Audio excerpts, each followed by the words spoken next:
ভাষা শুনেন, এখনই আমাদের একজন হিন্দু ভাই ইসলাম গ্রহণ করবে। আপনারা সবাই বসে পড়ুন, সবাই বসেন, এখনই বসে পড়ুন, সবাই বসে পড়ুন, এখনই ইসলাম গ্রহণ করবে।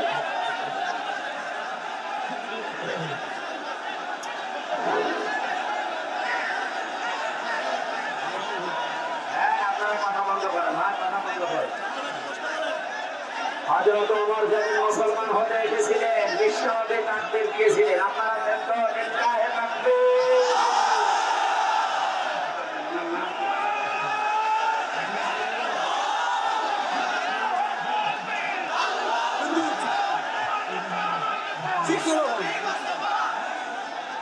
ওনার নাম ছিল, পূর্বের নাম সেলিম নিরাসন, এখন বর্তমান নাম পছন্দ করেছে মোহাম্মদ নূর ইসলাম। ওনাকে আমরা কালেমা পড়ানোর মাধ্যমে আমাদের ইসলাম ধর্মে দীক্ষিত করব ইনশাআল্লাহ। আপনারা কথা বন্ধ করুন। বিসমিল্লাহির রহমানির রহিম। লা ইলাহা ইল্লাল্লাহু মুহাম্মাদুর রাসূলুল্লাহ। আশহাদু আল্লা ইলাহা ইল্লাল্লাহু ওয়াহদাহু লা শারীকা লাহু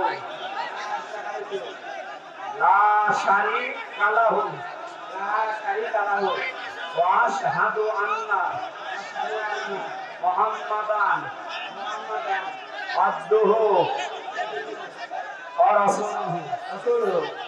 আমি সাক্ষ্য দিচ্ছি,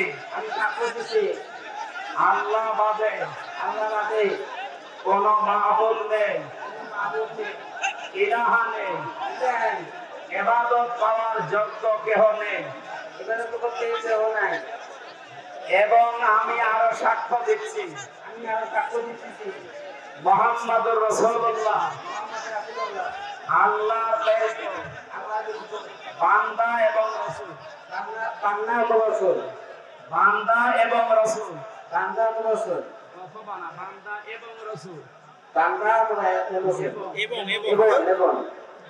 এই মুহূর্তে উনি আমাদের ভেতরে নিষ্পাপ। আমাদের সবারই গুনাহ অল্প কম বেশি আছে, ওনার এখন আর কোনো গুনাহ নেই। আমরা এই নাফজ মুসলিমদের ভাইয়ের পক্ষ থেকে আমরা ওনাকে বুকে আলিঙ্গন করছি। লিল্লাহি তাকবীর।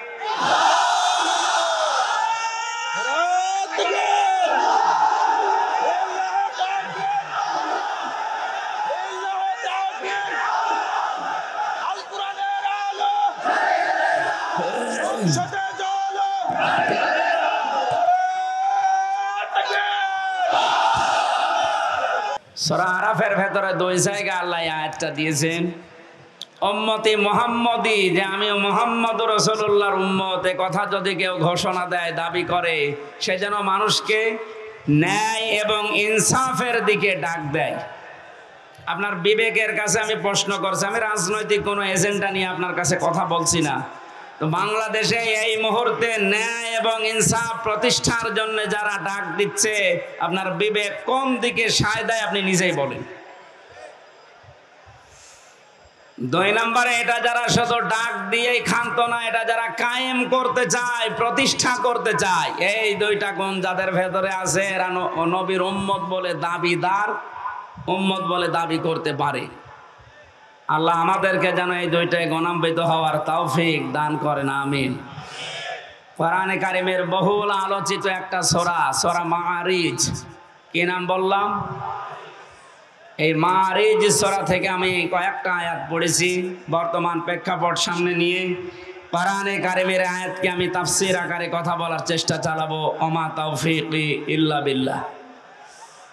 জবান খুলে আগে একটু তেলাওয়াত করেন, আউযু বিল্লাহি মিনাশ শাইতানির রাজিম, বিসমিল্লাহির রহমানির রহিম, ওয়ালা ইয়াসআলু হামিমুন হামিমা। আজকের আলোচনার বিষয় হচ্ছে মুক্তিপণ। কি বললাম? জবান খুলে বলেন, কি বললাম? এটা আমি বানিয়েছিলাম জেলখানায় থাকতে 22 সালে। বাংলাদেশের এই উত্তর অঞ্চলের ইসলামী আন্দোলন জামাতে ইসলামের শ্রদ্ধাভাজন সহকারী সেক্রেটারি জেনারেল, আপনাদের বিভাগের কৃতি সন্তান জনাব এটিএম আজহারুল ইসলাম, উনি আমাকে জেলখানায় থাকতে বলেছিল, হামজা এই বইটা পড়ো, অনেক তথ্য জাতিকে দিতে পারবা, প্রোডাক্টিভ মুসলিম। ওর ভেতর থেকে আমি একটা সাবজেক্ট বানিয়েছিলাম কোরআনে কারিমের আয়াতের সাথে, ওখানে বাংলা লেখা দেখেছিলাম, এর নাম হবে মুক্তিপণ। কি বলেন তো? এই শব্দটা নিয়ে আজকে আমরা ব্যাখ্যামূলক কথা বলবো ইনশাল্লাহ। এখনো আওয়াজ আসছে কানে?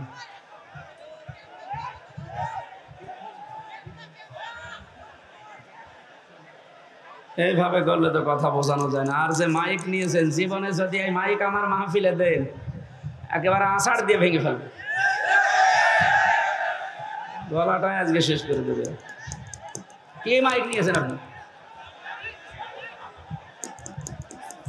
একটা আওয়াজ হলো,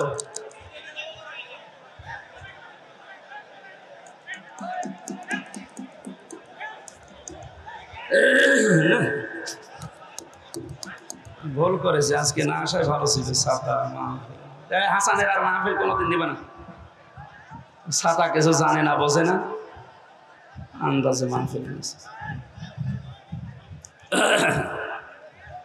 বলে যে এত করে যে টাকা পয়সা আমার দরকার কম দিয়ে, আপনি জেলা শহরের মাইক নেবেন, রংপুর থেকে মাইক নিয়ে আসা যায় না? কোথায় বাদাম বিক্রি করে মাইক নিয়েছেন? এত জোরে আওয়াজ দিয়েও যদি আওয়াজ না শোনা যায়। আপনারা নিজেদের আওয়াজ একটু বন্ধ করেন তো ভাই। হ্যাঁ, একটু আওয়াজ বন্ধ করেন। আপনাদের বিভাগের সন্তানের কাছে পাওয়া বই থেকে যেহেতু এই সাবজেক্টটা বানানো, উনি থাকলে বাইরে আপনাদেরকে শোনাতেন, যেহেতু উনি এখনো ভেতরে, আমরা আশা করছি খুব তাড়াতাড়ি আল্লাহ আমাদের ভেতর ওনাকে ফিরিয়ে দেবে। আমিন। কি আপনারা চান না? এই কথা বলেন না কেন? মাওলানা মামুনুল হক উনি আমার সাথে পাশের রুমে আমার ছিল। মাঝে মাঝে জামাতে ইসলামী বাংলাদেশের যে মানুষগুলোকে বিনা অপরাধে ফাঁসি দেওয়া হয়েছে, আমি এই কথা সিঙ্গাপুরে, মালয়েশিয়া কয়েকদিন আগে এখানে বলেছিলাম। এই জালেম যারা এ দেশে 17 বছর জুলুম করে গেল, এই জালেমদের দোসর এখনো ওখানে পালিয়ে আছে। ওরা যে ওই দেশের রাষ্ট্রদূত যারা পররাষ্ট্র মন্ত্রণালয় আছে, ওদের কাছে নালিশ দিয়েছে যে উনি যুদ্ধ অপরাধী যারা মামলার আসামি তাদের পক্ষে কথা বলে। এটা যদি আমার অপরাধ হয়ে থাকে, আবু সাইদ সহ বাংলাদেশের হাজারের উপরে কয়েকদিন 5 তারিখের আগে যারা মানুষকে বিদায় করে দিল, এরা কি মানবতা বিরোধী অপরাধী না? আপনি শুধু নিজের দিকে টানবেন কেন? এরা যারা মারা গেছে এরা মানুষ না?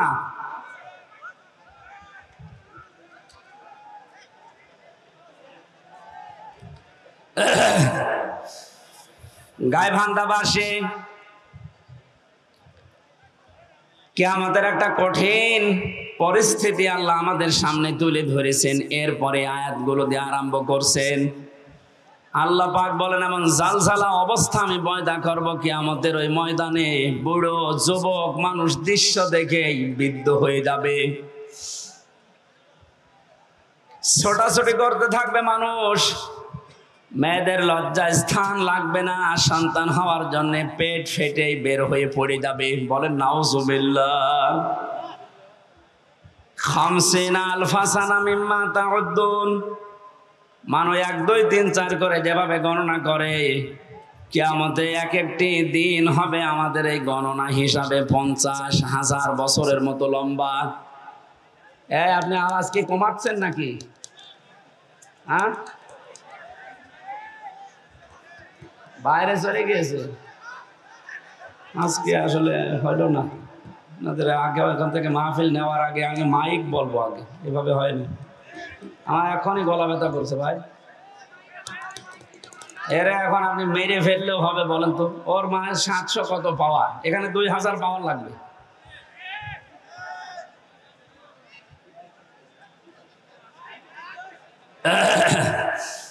ডাক্তার শফিকুল ইসলাম মাসুদকে দিয়েছে কাজ হবে, এখন কে দরবেশ বাবারে দিয়ে সে কাজ হওয়ার কথা? এ জানিয়ে এসেছে দরবেশ বাবার মতো, এখন লাগবে শফিকুল ইসলাম মাসুদের মতো। এ কথা বলছে না কেন? আপনি পাবেন কোথায়? এই জন্য তো আমার কষ্ট হয়ে যাচ্ছে। এরকম একটা দৃশ্য আল্লাহ সামনে যখন নিয়ে আসবেন, আল্লাহ পাক আমাদেরকে সতর্ক করছেন, কোন বন্ধু কিন্তু বন্ধুর পরিচয় পর্যন্ত দিতে রাজি হবে না। আজ বাংলাদেশে আমরা একটা বাস্তব অভিজ্ঞতা দেখতে পেলাম, বন্ধু বন্ধুর পরিচয় দেওয়া না, বন্ধু অনেককে পরিচয় করিয়ে দিয়েছে। এই যে অবৈধ আনিসুল হক, ওরে যখন ধরেছে ও যদি নিজে নিজে চলে যেত, দরবেশ বেশি যেত, ধরা খাওয়ার পরে বলছে আমারে ওই যে ওরে নিবেন না, ওটা দরবেশ। কেন যে বললো আমি নৌকার মাঝি?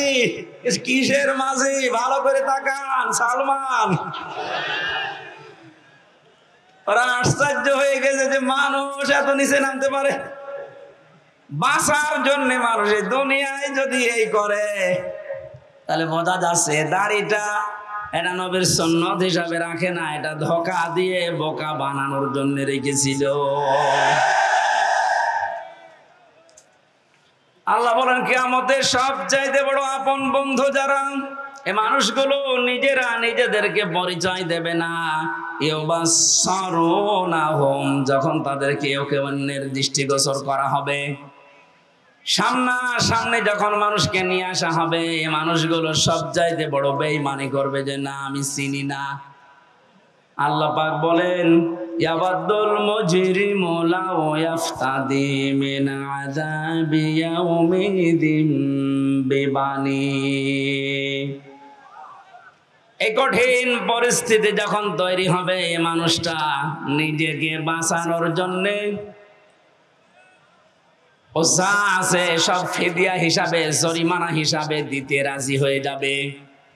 আজকে দরবেশের কথা দেখেছেন যে আমারে ছেড়ে দেন, বাংলাদেশ আমি ঠিক করে দেব।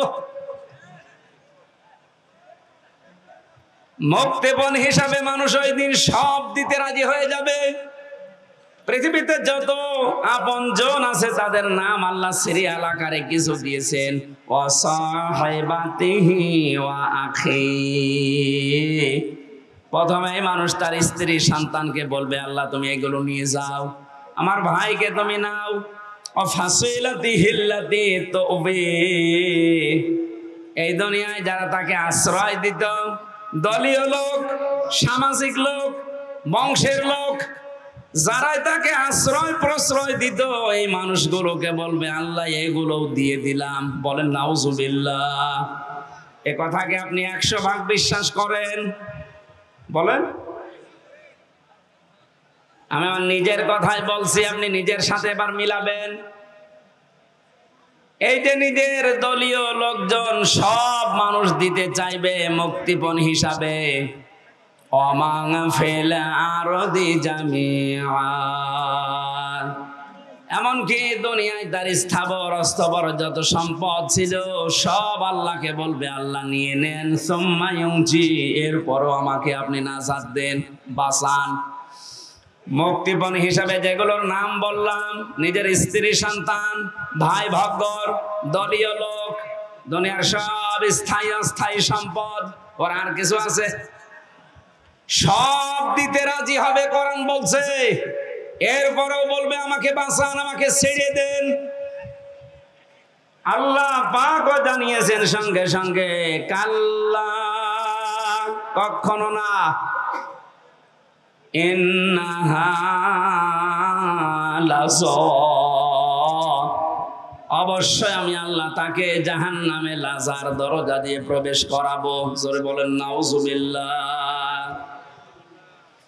আল্লাহ যদি গ্যারান্টি দেয় তার ভেতরে কোনো ফাঁক ফোকর থাকার কথা? উনি বলছেন না, কখনো না। তো যেগুলো দিতে চাইলি একটাও আমি মুক্তিপণ হিসাবে নিতে রাজি না। তোকে আমি লাজাই দেব। এখন লাজা কি? আমরা এখানে অনেকে এর আগে শুনেছি যে জাহান্নামের স্তর আল্লাহ বানিয়েছেন 7টা। কয়টা বলেন বলেন? জান্নাতের স্তর কয়টা? 100টা।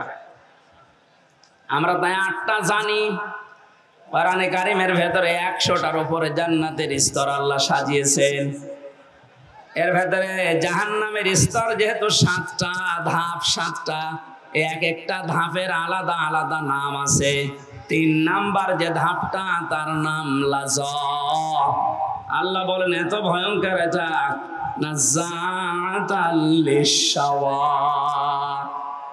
এই জায়গায় প্রবেশ করানোর সঙ্গে সঙ্গে মানুষের চামড়া খসিয়ে ফেলবে। বলেন নাউজুবিল্লাহ। এ পৃথিবীতে যত রকমের শাস্তির জায়গা আমি জীবনে যত দেখেছি, এই যে আয়না ঘরের নাম এখন শুধু শুনছি, আগেও বলতে পারতাম কিন্তু আমার বলতে দেয়নি। আমিও মাটির নিচে ছিলাম, গুম হয়েছিলেন এই যে আপনাদের এলাকার সন্তান। কত মানুষ গুম হয়েছিল এই দেশে। অনেকে বলেছে কি করেছে যে তাদের এত কিছু বলা লাগবে, গালি দেওয়া লাগবে। বাংলাদেশে যদি জালেমেরা কিচ্ছু না করে থাকে, ওদের শাস্তি দেওয়ার জন্য, বরদোয়া করার জন্য আয়না ঘরই যথেষ্ট। আপনি শুধু নাম শুনেছেন, এদের বাস্তবতা কত নির্মম। একটা পশুর সাথেও মানুষ এত নিকৃষ্ট আচরণ করে না। আমার সাথে যে মাওলানা ছিল মুফতি ফখরুল ইসলাম, উনি বলছিলেন আমাকে নিয়ে প্রথমে আমার এই হাঁটুর ভেতর দিয়ে হাত দিয়ে হ্যান্ডকাপ দিয়ে 24 ঘন্টা বেঁধে রাখতো একটা তারের সাথে। শুধু টয়লেট করার জন্য 1.5 থেকে 2 মিনিট সময় দিত। খাওয়া দাওয়ার জন্য কয়েক মিনিট দিয়ে 24 ঘন্টা এভাবে বাঁধা। ঘুম নেই, একটু ঘুম যদি আসে গরম দিত। আপনি বলেন তো, কোনো বিড়াল বেঁধে রাখে মানুষ, পাখি খাঁচার ভেতরে রাখে, তারপরে তো কঠিন আচরণ করে। এরপরেও যদি জালেমরা নিজেদের জুলুমের ফেরেশতা খুঁজে না পায় যে কি করেছি আমি যে আমার পদত্যাগ করা লাগবে, প্রকাশ্যগুলো তো বাদই দিলাম, গোপনে সেইটা এইটাও যদি এখন সামনে ভালোভাবে নিয়ে আসেন, আপনি যে জালেম ছিলেন পৃথিবীতে তামাম দুনিয়া স্বীকার করবে। এই জন্য উপদেষ্টার যারা আছে তাদের একজন আসিফ, এই ছেলেটা জানিয়েছে বাংলাদেশের আয়না ঘর যেখানে যেখানে আছে এগুলো ধ্বংস করা লাগবে না, এগুলো রেখে দেন। মানুষ যেন দেখে বসে যে পৃথিবীর ময়দানে বাংলাদেশ নামক জায়গায় একটা জালেম ছিল। জালেমদের জন্য আপনি মায়া দেখায় অনেকে এখন বলে না কি আর করেছে। সারা দেশের 18 কোটি মানুষও যদি আপনাকে মাফ করে দেয়, আমি আমার বাস্তবতা থেকে বলছি ব্যারিস্টার আরমানের বউ আপনাকে মাফ করবে না। ইলিয়াস আলীর স্ত্রী আপনাকে মাফ করবে না, যে ধোঁকা দিয়ে তাকে বোকা বানালেন যে আমি কিছু জানি না, অথচ প্রমাণ হয়েছে ওনাকে মেরে ফেলা হয়েছে। ও গাইবান্ধাবাসী, এ কথাটা আমি ভেতর থেকে বলছি এই কারণে, কারণ জালেম যারা এখনো পর্যন্ত আমরা দেখতে পাচ্ছি অনেকে জালেমের পক্ষে সাফাই গাচ্ছে। কয়েকদিন আগে গোপালগঞ্জের এক জালেমের দোসর ও জানিয়েছে, আপা ঘাবড়াবেন না, আপনি ঘাবড়ালে আমরা নরম হয়ে যাই। এখনো এই কথা বলেন, আপনার বিবেক আছে? আপনি জানেন বাস্তবতা কত নিচে নেমেছিল? সাইদ ভাইয়ের মা, মগধ ভাইয়ের মা, ইয়ামিন ভাইয়ের মা, রায়হান ভাইয়ের মা, তোমরা বড়ই ভাগ্যবতী, আনলে ধরাই দিনের জ্যোতি, সালাম জানাই তোমায় ফেরেশতা মা, সালাম জানাই তোমায় ফেরেশতা। বলেন মারহাবা। আবু সাইদকে নিয়ে কয়েকদিন একটা ভিডিও চলছিল যে ওরা শহীদ হয়নি, নিজে গুলির সামনে বুক পেতে দিয়ে আত্মহত্যা করেছে। এই কথাটা যদি কেউ মন থেকে বলে থাকে, আহলে হাদিসের নামে নাকি একটা লোক এই কথা জানিয়েছে, এই কথাটা যে বলেছে ও যদি তওবা না করে ওর ঈমান চলে গেছে। কারণ এই যে শহীদ এই শব্দটা গরু ছাগলের নামের আগে লাগানো হয় না। এ কত দামি শব্দ জানেন? মানুষ যেন শহীদের বিরুদ্ধে মুখ দিয়ে কিছু না বলে আল্লাহ মুখের উপরে নোটিশ দিয়েছেন, ওয়ালা তাকুলু লিমান ইউকতালু ফি সাবিলিল্লাহি আমওয়াত বাল আহয়াউ ওয়ালাকিন লা তাশউরুন। আল্লাহ পাক সূরা বাকারার 154 নম্বর আয়াতে জানিয়েছেন, ওই মুখ দিয়ে কোনোদিন এই কথা বলবে না যে আবু সাঈদ এমনি মারা গেছে, না ও শহীদ হয়েছে, ও মরে গেছে জীবনও বলবি না, ও জিন্দা। বাল আহয়াউন, শুধু জিন্দা না, আল্লাহ পাক বলেন মানুষের মুখ দিয়ে বলার পরে যেহেতু ধারণার একটা জগৎ আছে, মনের একটা জগৎ আছে, ধারণা করতে পারে মানুষ যে মনে হয় মরে গেছে। আল্লাহ ধারণার উপরও নোটিশ দিয়েছেন, ওয়ালা তাহসাবান্নাল্লাযীনা কুতিলু ফি সাবিলিল্লাহি আমওয়াতা বাল আহয়াউন ইনদা রাব্বিহিম ইরসাকুন। আমি তো বাস্তব কথা বলছি, ভালোভাবে খেয়াল করেন। সূরা আলে ইমরানের 169 নম্বর আয়াতে আছে, আল্লাহ পাক বলেন পৃথিবীর মানুষেরা ধারণাও করবি না, মুখ দিয়ে তো কোনোদিন বলবি না, ধারণাও করবি না যে শহীদরা মরে গেছে। ওরা তো জীবিত এবং আমি আল্লাহর কাছে ওরা খাবার খাচ্ছে। খাবার খেলে মানুষের শরীরে রক্ত গোশত তৈরি হয় না, হয় না? বলেন না কেন? এটার প্রমাণ গায়বান্দারে সাব্বির নাকি জানো, সাকিব। কবরে দেওয়ার 1 মাস পর যার শরীরে রক্ত পাওয়া যায়, বলেন তো সে যদি খাবার না খাবে তে শরীরে রক্ত পেল কোথায়? নবীজির চাচা হযরতে হামজা রাদিয়াল্লাহু তাআলা আনহু, উনি যখন শহীদ হন তাকে 70 টুকরা করেছিল কাফেররা। এত রাগ ছিল তার উপরে, তার লজ্জা স্থান পর্যন্ত কেটে 3 টুকরা করেছে।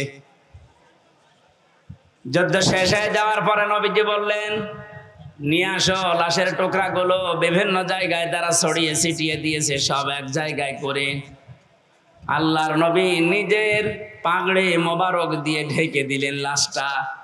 মাথা থেকে হাঁটু পর্যন্ত ঢাকা হয়েছিল, বাকি হাঁটু থেকে পা পর্যন্ত বেরিয়ে যায়। নবীজি নিজেই লতা পাতা পাহাড় থেকে নিয়ে এসে ওই জায়গাগুলো ঢেকে কবরের ভেতরে দিয়ে বললেন, মাবুদ, আমার চাচা হামজার উপরে আমি এখন পর্যন্ত রাজি আছি, তোমাকে বলছি দয়া করে তুমি আমার চাচা হামজার উপরে রাজি হয়ে যাও। ও গাইবান্দাবাসী, নবীজি যদি কবরের পাশে দাঁড়িয়ে চাচার পক্ষে কথা বলতে পারে, আল্লাহ নারাজ হয়ে যাবে? বলেন। মদিনাতে একবার ঢল হয়েছিল 30 বছর পর, বিশাল আকারে ঢল। এ ঢলে হযরতে হামজার কবর ভেঙে স্রোতের মতো রক্ত আসছিল। ওই সময় যারা ছোটবেলায় যুদ্ধ করেছিল এখন তারা বয়স্ক হয়ে গেছে, মুরব্বী।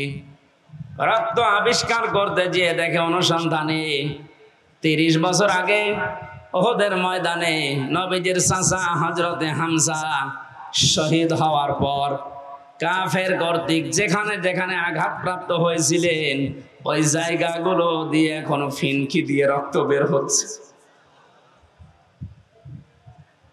উনি যদি খাবার না খাবেন 30 বছর পরে ওনার শরীর থেকে রক্ত আসবে কোত্থেকে?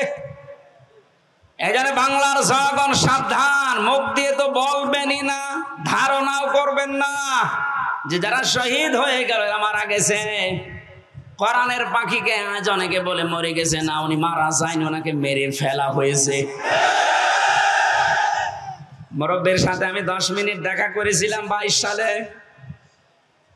কি সুন্দর কথাবার্তা, কি সুন্দর হাসি। আমার তো একদিন পরে পরে আমরা সংবাদ পেতাম ওখানে, এত কঠিন অবস্থায় আমার রাখতো। যেদিন উনি মারা গেছে তার পরের দিন পেপারে দেখলাম যে উনি মারা গেছে।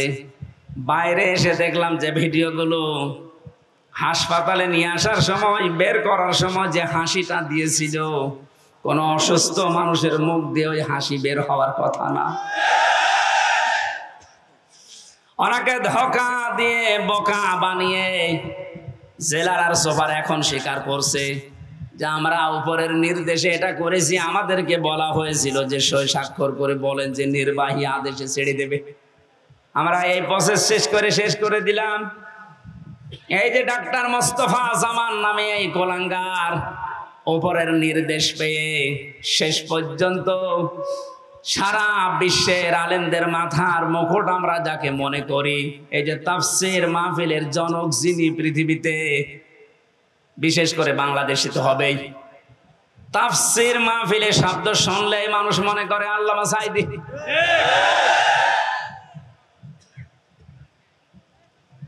কি ছলা কলা করে ষড়যন্ত্র করে তাকে ইনজেকশনের মাধ্যমে দুনিয়া থেকে বিদায় করে মানুষকে দেখিয়েছে, বিশ্ববাসীকে জানিয়েছে উনি এমনিতে মারা গেছে।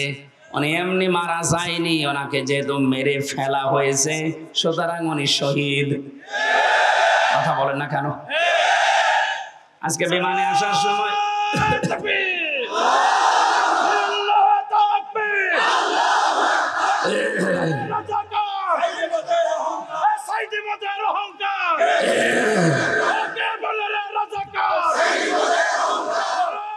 আলহামদুলিল্লাহ, আজকে মিরপুরে নামাজ ছিল 10 নম্বরে, মিরপুর ঢাকা। নামাজ শেষ করে প্লেনে ওঠার পরে আমার পাশে যে লোকটা বসে আছে উনি আমারে বলছিল, হুজুর আমরা আপনার দলের লোক না, কিন্তু আমরা জানি আপনাদের আলেম কোলের সিনর। লোকটা দেখলাম আল্লাহ রসুল বিশ্বাস করে না, কথাবার্তা রাজা বুঝলাম। আমাকে বলছে আল্লামা সাঈদী আপনাদের কোরআনের পাখি বলে যারে জানেন, এই লোকটাকে এমনি মারা যায়নি, ওনাকে মেরে ফেলা হয়েছে। আপনারা যারা আছেন এই মানুষগুলাই চুপ করেন, এই মানুষগুলোকে আপনারা বলেন এই ডাক্তার মোস্তফা জামানকে নিয়ে আপনাকে যে রিমান্ডে নিয়েছিল 10 দিন, ওরে 2 দিন নেন, 2 দিন একটু রিমান্ডে নেন, ও সত্য কথা সব বলে দেবে যে কিভাবে কিভাবে কিভাবে। আমির জামাত ডাক্তার শফিকুর রহমান উদার হয়ে সবাইকে মাফ করে দিয়েছে, কিন্তু উনি একটা শেষ কথা জানিয়েছে, অন্যায়ের সাথে সরাসরি যারা জড়িত এই মানুষগুলোর কোনো ক্ষমা নেই। নবীজি যেমন 13 জনকে মাফ করেছিলেন, বলেছিলেন যদি এরা কাবা শরীফের গিলাফ ধরেও থাকে ওখানেও এদেরকে মেরে ফেলা লাগবে। 1500 বছর আগে যদি 13 জন ওইরকম হয়, 1500 বছর পরে আমার মনে হয় এখন 26 জন হয়ে গেছে। তার ভেতরে এই কালা অন্ডকোষ তো উড়ে গেছে। এরকম আরো যে শয়তানগুলোর কারণে হাজার হাজার মানুষ বিনা কারণে আমার মতো 3 বছর 5 বছর 10 বছর 15 বছর জেলে ছিল, এদেরকে আপনি কি জবাব দেবেন? মাফ করে দিলেই সব হচ্ছে? কেউ যদি জালেমকে মাফ করে দেয় সেজন্য মুসলিমের উপর অবিচার করে। এখানে ভুক্তভোগী যারা আমরা তো জানি, আমার মেয়েটা আমারে চেনে না, ছোটটা, আমার মনে কি দুঃখ বলেন তো। আমি যদি অপরাধ করতাম আপনি আমার অভাবে রাখতে পারতেন, কিচ্ছু জানি না। কিন্তু সুখের সংবাদ, গত বর্ষদিন আমার মামলা সব ঢিসমিস হয়ে গেছে। কারণ বিচারপতি দেখার পরে বলছে কি দেখে বিচার করব, এর ভেতরে তো কোনো মাল নেই।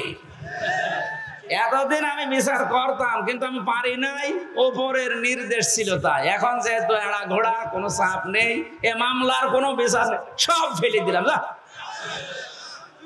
আজকে আমার উকিল দেখা করে বললো যে সব বাতিল করে দিয়েছে।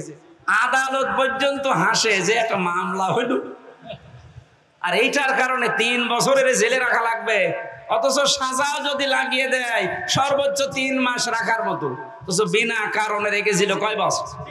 3 বছর। আপনি তো মাফ চাচ্ছেন জনগণের কাছে, জনগণের ভেতর তো আমি একজন, আগে আমার কাছে মাফ চাবেন। আমি মন থেকে যদি মাফ করে দেই আপনি মাফ পাবেন। আমি যদি বলেন হুজুর আল্লাহ না, আল্লাহ মাফ করবে না, কারণ আল্লাহ আমার উপর ছেড়ে দিয়েছে, কারণ এই দায়িত্ব এখন আল্লাহর নেই। আল্লাহ তো হককুল্লাহ আর আমি হকুল ইবাদ। এক কথা বলুন। আপনি কোন মুখ নিয়ে ব্যারিস্টার আরমানের বর কাছে মাপ চাবেন বলেন? আমান আজমির স্ত্রীর কাছে কি করে মাপ চাবেন? মহিলাটা আজ কত বছর অপেক্ষা করে না থাকতে পারে, গত বছর বিয়ে করে ফেলছে।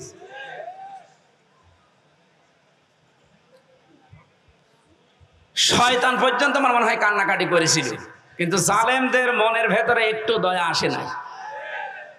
এত বড় কঠিন হয় মানুষ, একটু জানিয়ে দিতে পারতেন আপনি গোপনেও যে আপনার স্বামী বেঁচে আছে, আপনি ধৈর্য ধরেন, বের হবে। আপনি মেরে না ফেলে বাঁচিয়ে রাখলেন, আর আমরা জানি যে উনি নেই। মেরে ফেললে হয়তো ব্যারিস্টার আরমানের স্ত্রী অন্য জায়গায় বিয়ে করতো, যদি সংবাদ পেত যে আমার স্বামী নেই। কিন্তু এমন অবস্থায় রেখেছিলেন এর 8টা বছর, এত তারপরও কোনো অপরাধে জড়ায় নাই, ভাগ্য ভালো। কথা বলে না কেন? অন্য কোনো সাধারণ মেয়ে লোক হলে কত কিছু কত জায়গায় পৌঁছিয়ে দিত। ৭৬ বছর বয়সে এখন শুনছে নাকি বিয়ে করবে, আর তাদের বয়স ৩৫ বছর ৩২ বছর। এই সমস্ত বয়সে নিজের যৌবনকে যারা 8টা বছর স্বামী আছে কি নেই এই দোদুল্যমান অবস্থায় নিজেকে কন্ট্রোল রাখতে পারে, এগুলো আল্লাহর টাটকা নির্ভেজাল ওলি। আর অনেকে ফতোয়া দিয়েছিল আল্লাহর ওলি মহিলা এই পৃথিবীতে একজন আছে, এদেশে যদি কেউ জান্নাতে যায় মানবতার কন্যা জান্নাতে যাবে। শয়তান এগুলো শুনতো আর হাসতো, আল্লাহ তুমি আমারে শয়তান বানিয়েছো। গাইবান্ধাবাসী যে আয়াতটা দিয়ে আমি কথা শুরু করেছিলাম, এবার আসেন আল্লাহ বলেন এই যে নাযাআতাল লিশাওয়া, এ দরজা দিয়ে প্রবেশ করার সঙ্গে সঙ্গে মানুষের চামড়া খসে যাবে। রিমান্ডে আমিও 10 দিন ছিলাম, আমাকে ওরা শাস্তি দিয়েছিল কঠিন, 11 ঘন্টা টাঙিয়ে রেখেছিল, চোখ কালো কাপড় দিয়ে বেঁধে, হাত হ্যান্ডকাপ দিয়ে, পায়ে ডান্ডা বেড়ি দিয়ে এমন অবস্থায় টাঙিয়েছিল আমি 4 ওয়াক্ত নামাজ পড়তে পারি নাই। একেবারে যে কোরআন আমার সামনে, আমি সত্য কথা বলছি, জোহর আসর মাগরিব এশা আমি ইশারায় পড়েছিলাম, কারণ জানি না যে এখন জোহর না আসর। মাটির নিচে এমন এক ঘরে নিয়েছিল, ওখানে দিন রাত বোঝা যায় না। এই কঠিন অবস্থাতে শুধু জিজ্ঞাসা করতাম যে স্যার এখন কি নামাজের সময় হয়েছে? ঝাড়ি দিত উপর থেকে, কিসের নামাজ পড়বা? যে কয়টা অফিসার আমি দায়িত্বে পেয়েছি কয়েকটা এত খারাপ, এত জানোয়ার, আল্লাহর ভুল ধরতো। বলেন যে লোকটা আল্লাহর ভুল ধরতে পারে তার কাছে আমির হামজা কি? আমরা মাঝে মাঝে নখ তুলে নেওয়ার যে যন্ত্রপাতি গুলো আছে নিয়ে এসে বলতে যে নখ তুলি এইগুলো দিয়ে। আর এখন জালেমদের একটু শুধু ডিম মারছে, তাই অনেকের সহ্য হচ্ছে না।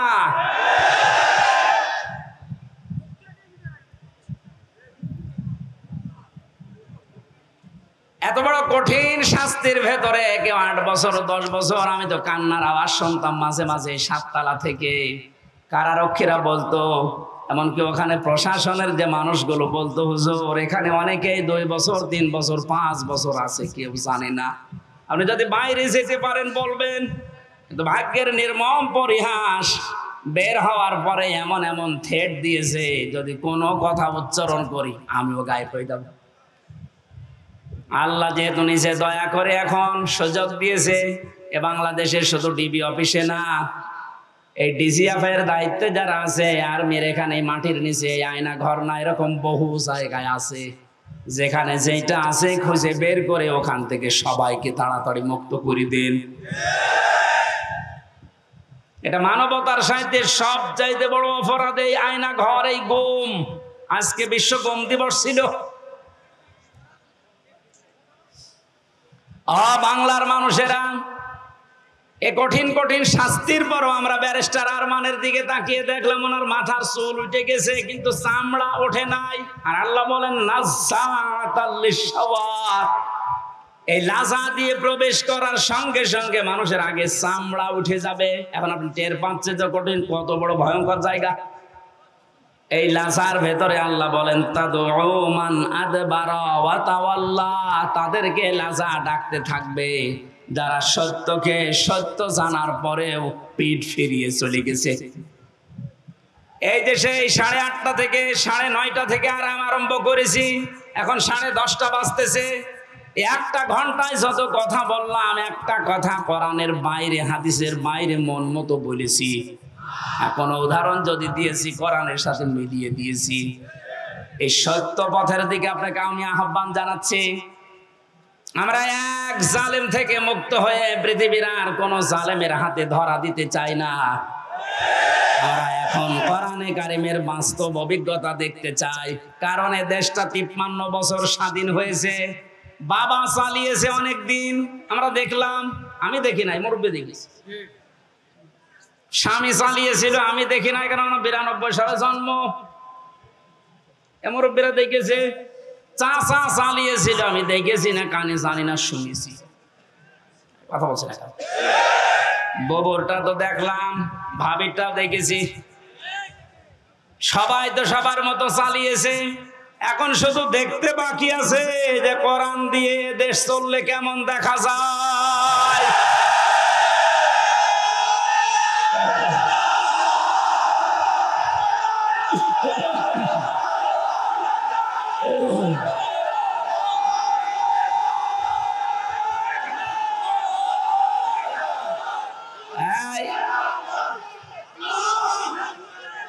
আজকে কে যেন ফতোয়া দিয়েছে যে নারায়েত তাকবীর এই শব্দটা বলা শিরক। কারণ নারায়েত মানে নারুন থেকে এসেছে, এটা পাগল। নারায়ণ শব্দটা নারতুন থেকে, নারতুন মানে উচ্চ, তাকবীর মানে আল্লাহর আওয়াজ। তাকবীর মানে কি? নারায়েত তাকবীর, উচ্চ আওয়াজে আপনি তাকবীর দেন, এই শব্দটা এখান থেকে। ওরা নারায়ে এখান থেকে নিয়ে এসেছে, নারুন মানে আগুনের তাকবীর। এটা আমাদের কলবের, অন্তরের এবং আত্মার সাথে মিশে থাকা একটা তাকবীর। এটা হযরত ওমর যেদিন দিয়েছিলেন, কাফেরেরা তাড়াতাড়ি করে দরজা জ্বালানা বন্ধ করে বলছে দরকার নেই, ওর সামনে গেলে মাথা থাকবে না। সুতরাং এই তাকবীর আমরা মরণ পর্যন্ত দিতে রাজি আছি। এই শব্দটা শুনে যারা মৌলবাদ বলে অনেকে আওয়াজ তুলেছিল, আপনি আল্লাহু আকবারের শব্দের যদি মৌলবাদ বলে উল্টাপাল্টা ফতোয়া দেন, আপনার জানাজা পড়া কবরে দেওয়া জায়েজ নেই। কারণ আপনি এমনিতেও জাহান্নামে যাবেন, অমনিও জাহান্নামে যাবেন।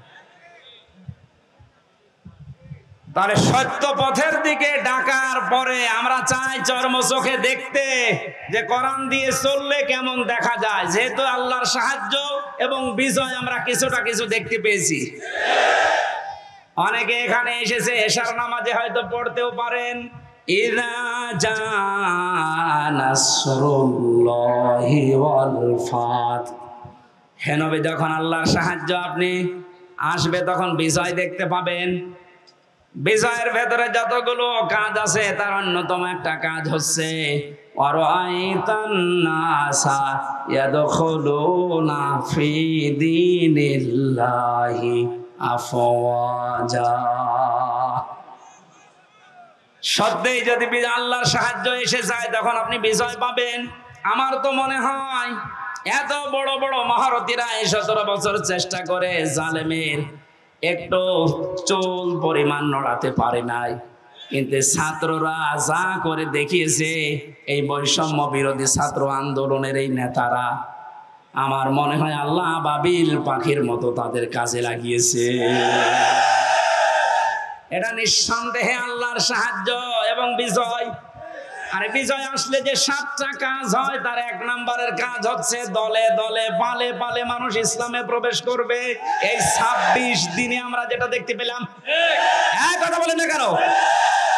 25 দিনে 5 তারিখ থেকে 30 তারিখ পর্যন্ত তাকান, কত হিন্দু আমিরে জামাতের হাতে হাত দিয়ে মুসলমান হয়ে যাচ্ছে। কত জালেম পর্যন্ত নিজের জুলুম স্বীকার করে আজ ইসলামে আসতেছে। আজকের একটা জরিপ পেয়েছি, আগস্টের 5 তারিখের আগে এই দেশে মাত্র 20 জন মানুষ চাইতো 100 জনের 20 জন যে ইসলাম এ দেশে কায়েম হোক। কিন্তু এই 25 দিনের মাথায় এখন অবস্থা এমন দাঁড়িয়েছে, এই দেশে এখন 100 জনের 35 জন মানুষ চাচ্ছে যে ইসলাম কায়েম হোক। এ সময়টা একটু চেটে দেন। বাংলাদেশে যারা একামতে দিনের দায়িত্ব পালন করে, মানুষগুলোর যে ইখলাস আমি দেখেছি। আমি তো বাস্তব ওয়াজ করছি ওনার সাথে। আমি 4 দিন থেকে জেলখানায় একেবারে পাশাপাশি আমি দেখেছি লোকটার আমল, লোকটার ঈমান। এটা পরবর্তী আয়াতে ওটা আসবে। ওনার যে মর্যাদা, ওনার যে ভরসা, তাওয়াক্কুল আল্লাহর উপরে। আমির হামজাকে লক্ষ্যটা এক জায়গায় করলে ওই রকম তাওয়াক্কুল হবে না। আমি কত আলেমকে জেলখানায় কাঁদতে দেখেছি, আফসোস করে, এমনকি আল্লাহকেও দোষারোপ করে। অথচ লোকটা একটা জেনারেল মানুষ, একটা ডাক্তার, কাদের সংস্পর্শে এসে কোন জায়গায় যে আল্লাহ পৌঁছিয়ে দিয়েছে তারে। আমি যে প্রথমে বলেছিলাম কেউ যদি জিন্দা ওলি দেখতে চান ওনার দিকে তাকাবেন, কারণ ওনার আমল, ওনার কাজ কারবার, অ্যাক্টিভিটিস, এখলাস আমি নিজের কাছে থেকে 4 দিন দেখেছিলাম। আমি যুবক মানুষ, এখন 33 বছর বয়স আমার। সারাদিন কোনো কাজ ছিল না, শুধু চিন্তা ছাড়া। তারপরও রাত 9টা 10টার পরে আমি শুয়ে পড়তাম। আর এই মুরব্বী মানুষের মাথার উপরে এতগুলো মামলা। ওনার ছেলে ওই সময়ও ছেলে, ওনার স্ত্রী অসুস্থ, ওনার সহকর্মী সহযোদ্ধা ছাড়া এই যে হাজার হাজার পালিয়ে বেড়াচ্ছে, হাজার হাজার ছেলে। ওনার দলের প্রতীক নেই, দল নিষিদ্ধ। এরকম কঠিন মুহূর্তেও লোকটার চেহারার ভেতরে চিন্তার কোনো ছাপ নেই। প্রতি সপ্তাহে 4টা 5টা করে হাজিরা দিয়ে দিয়ে এই যে 8-9 ঘন্টা গাড়িতে থাকা লাগতো।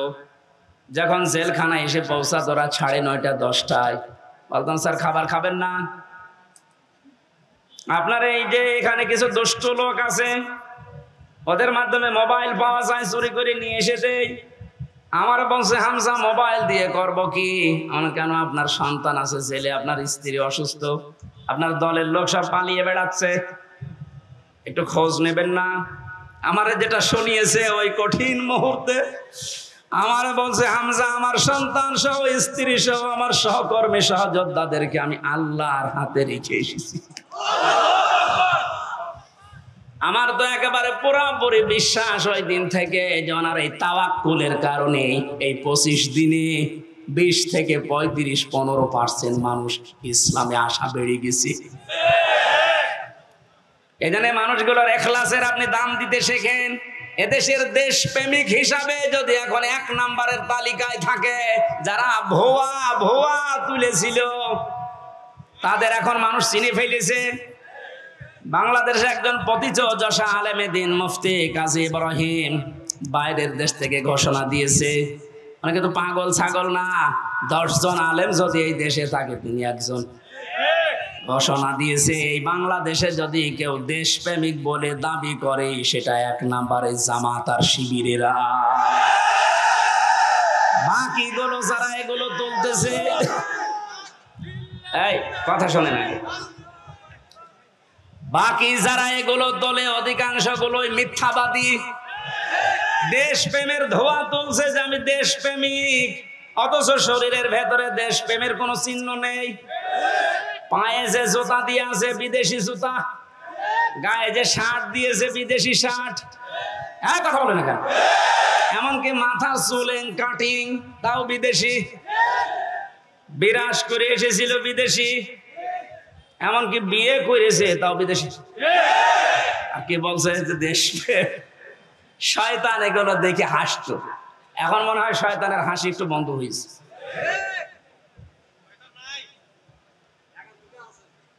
এখানে সত্য পথে আহ্বান করলে আপনার অন্তত কিছু না থাকলেও কিন্তু বিবেক আছে। বিবেক থাকার পরও যদি কেউ উল্টা দিকে চলে যান, সে যে দলের লোক হন, আপনাকে আল্লাহ লাজায় দেবে। লাজায় গেলে প্রথমে চামড়া খসে যাবে।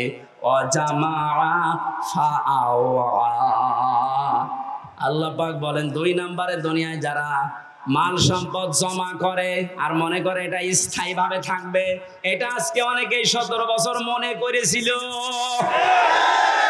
এজন্যই তো পদ্মা সেতুর চাইতেও একজনের টাকা বেশি।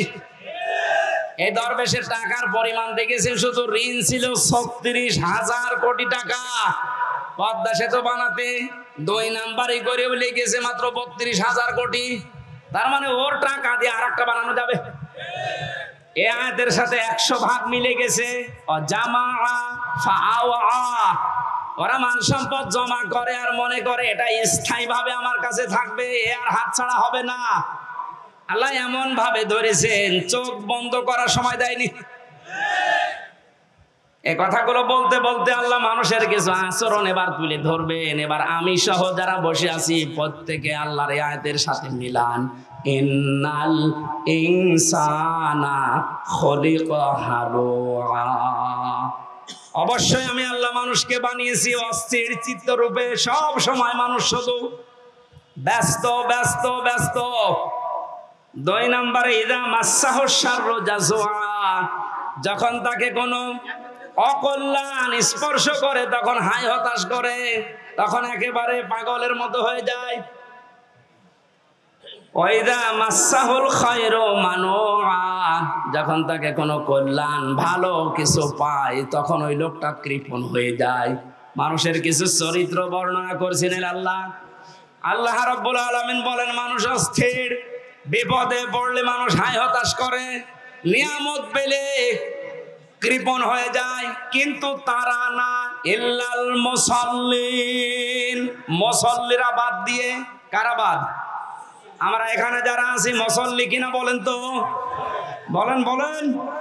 জীবনে যাই করেন না কেন ফরজ নামাজ ছেড়ে দেবেন না। মুসাল্লি যারা আছে তাদের এবার আল্লাহ 12টা গুণ দিচ্ছেন। সব মানুষের ভেতরে আগের বর্ণিত এই গুণগুলো আছে। এরা অস্থির, নিয়ামত পেলে এরা কৃপণ হয়ে যায়, বিপদে পড়লে হাই হতাশ করে। কিন্তু মুসল্লিদের ভেতরে এগুলো থাকবে না। মুসল্লিদের ভেতরে যেহেতু এগুলো থাকবে না, আর আমরা মুসল্লি দাবি করছি, কোরআন বলছে 12টা গুণ থাকা লাগবে। কয়টা?